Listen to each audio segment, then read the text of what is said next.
Today I'm stood on Rogers Road in Tooting Broadway, really quiet residential street. And again, I'm really excited to show you this wonderfully dated, but really well maintained house, which I think just offers bags of potential to any buyer. This would make an ultimate family home. You could do a loft conversion, sort of pushing the roof out and then along to probably add another 30 square meters onto the living space. And you could also do a rear extension at the back, which probably would put on another 40 square meters. Adding in total maybe like 70 square meters onto this place, almost doubling it in size, making it into a really large 4-bed, 2.5 bath, big extension at the back, doing the open plan family living. And the real beauty of this property is it's got almost a 100-meter garden at the back, which backs onto a school. It's not overlooked by anyone. It's really sunny, really private, just the perfect family garden. I'm really excited to take you inside to have a look.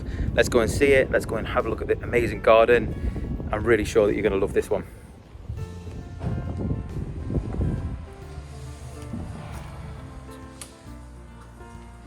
Walking into the entrance hall, it's really bright. You can see that the windows and the doors from the kitchen are shining on through. You've got this nice entrance way. Plenty of space to a few pictures on the wall. Coat rack, shoes get dumped out here. Just the ideal family kind of situation. Obviously the stairs lead up to the bedrooms on the top. On the first floor you've got a nice big double reception room serviced by this door and this door. The kitchen leading through to the garden, and also plenty of storage just under the stairs.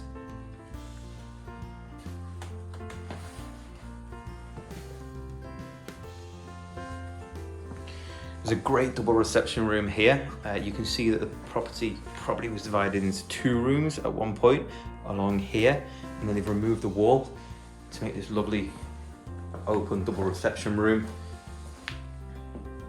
which is absolutely ideal for the family living. You can get a nice dining table in this part if you wanted to, or maybe you have this as the formal reception area. This is more like a play area for the kids, however you want to organize it. And then you've got some sliding doors leading out into the garden here, and you can also get to the garden from the kitchen at the moment. As you can see, you've got these beautiful stripped back wooden floors which run right the way through the ground floor. Loads of period features still left in the house. Look at this gorgeous fireplace, Victorian mosaic tiling.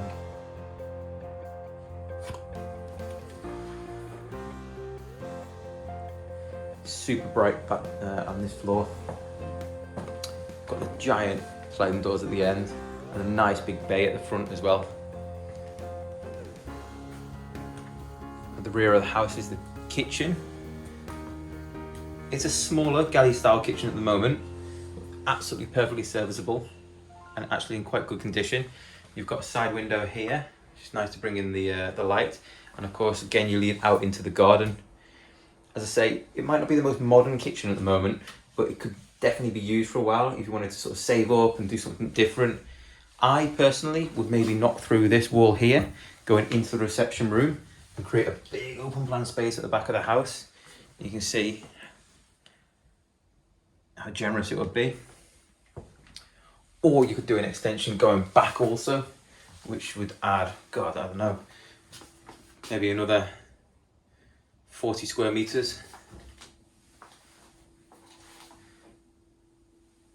Modern Worcester boiler.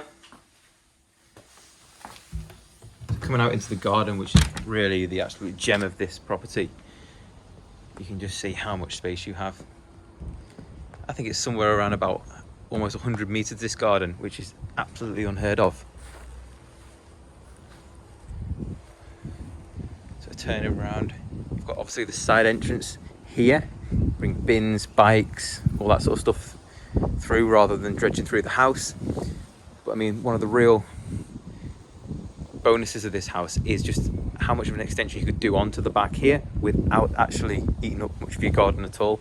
You can see next door, if we're just a little bit nosy, I've got this nice big extension already in place. So actually you could match that add another 3 meters onto here with no trouble at all. I think that would be permitted development, and that would open up the entire back of this house to be a huge sort of family open plan entertaining area and still retain the nice formal reception rooms at the front. You probably also add in a downstairs WC or small bathroom as well. Spinning us into the actual garden itself, you can see it's really been looked after over the years. The lady who lived here was getting a little bit older towards the end of her time in residence, but you can see it's been a mature garden. They've had peach trees, fig trees, aloe vera, you name it, they've grown it back here. So originally the garden was just this portion when it was first built, and then in the 1930s the school was made behind, and they actually had excess ground left over from the school and offered to sell it to these houses along here for £10 per plot. So all this extra garden space here was purchased for £10 in 1930, and it really is amazing. When her grandkids used to play here, they called it the secret garden because it was kind of hidden away from the rest of the house.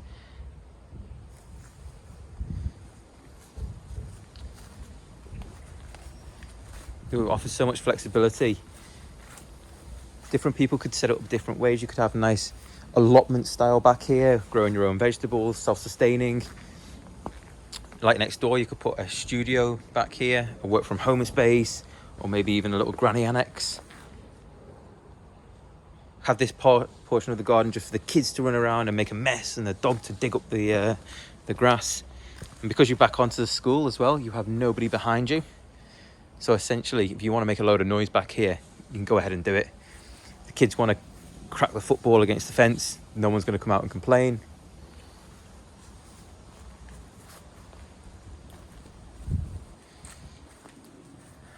Now, while we're out here, it's probably just good to mention that you could also do the loft extension, and I can show you similar to the two neighbours here and here. So you could go up and do a large master suite.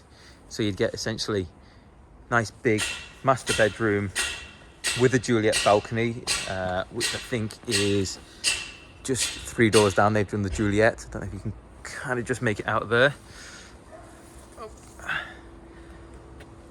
Ensuite to go with it.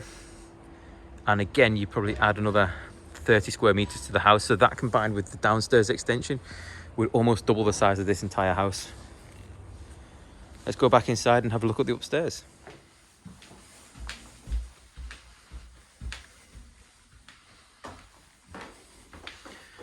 Upstairs, you have 3 bedrooms and the bathroom all run off this central landing.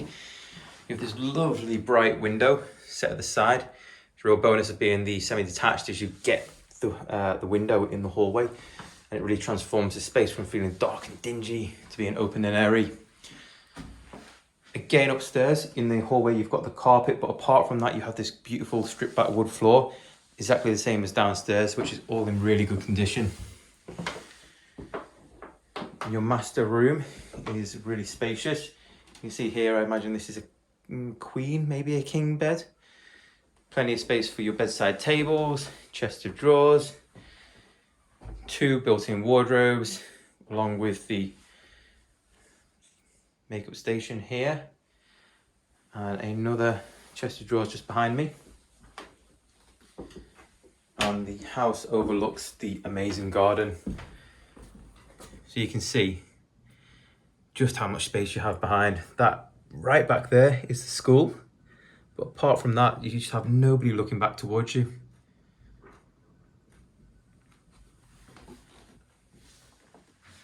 Bedroom 2 is nearly as big as the master bedroom.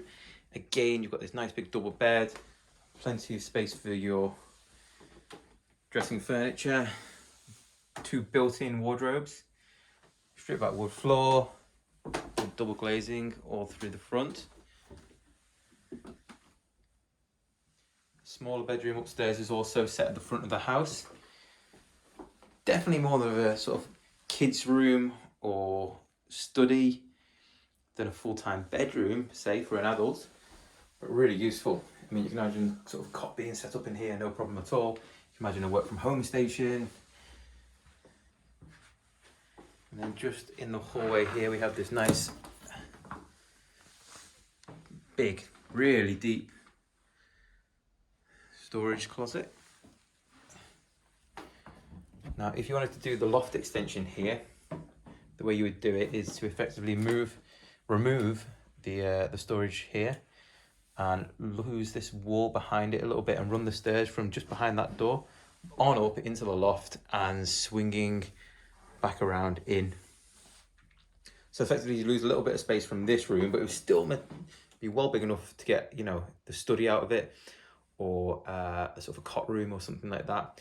Alternatively, you could turn it into a second bathroom, sort of an ensuite for this bedroom if you wanted to. But either way, you're going to get the big old master suite upstairs with the ensuite as well to go with it. Family bathroom is really well appointed and a good size. Again, you can see it's dated, but nevertheless, it's still really functional. You know, it's not like you'd have to come in here and rip it out straight away. You certainly could. But what I'm saying is you could live with it also for a time and, you know, sort of save up and get that dream bathroom, or do the entire renovation of the top floor all at once going into the loft, etc. And again, at the back here, you've got the nice new double glazing, and you can see how bright it is.